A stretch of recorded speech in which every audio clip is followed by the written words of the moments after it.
পরিষ্কার করবেন কিভাবে? বিশেষজ্ঞদের মতে খুব জোরে নাক ঝাড়লে বা সর্দি পরিষ্কার করলে কিংবা নাক টানলে নাকের যে প্রাকৃতিক পরিষ্কার করার প্রক্রিয়া ন্যাচারাল ক্লিনিং মেকানিজম রয়েছে তা ব্যাহত হয় এবং এতে মিউকাস ও জীবাণুগুলো সাইনাসের ভিতরে বা কানের মধ্যিখানে ঢুকে যেতে পারে।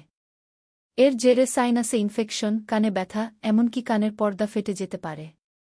কিন্তু ঠান্ডা লাগলে সর্দিতে নাক বন্ধ হয়ে যায়। এই সমস্যা দূর করতে আপনি গরম জলে ভাপ নিতে পারেন। এতে নাক ঝাড়তেও হবে না, আবার সহজেই সর্দি বেরিয়ে যাবে। জোরে নাক ঝাড়লে শ্বাসনালীতে উচ্চ পরিমাণে চাপ সৃষ্টি হয়। এর জেরে মিউকাস ভুল দিকে চলে যেতে পারে। অনেক সময় মিউকাস সাইনাসের ভিতরে না কানের মধ্যিখানে পৌঁছে যায়।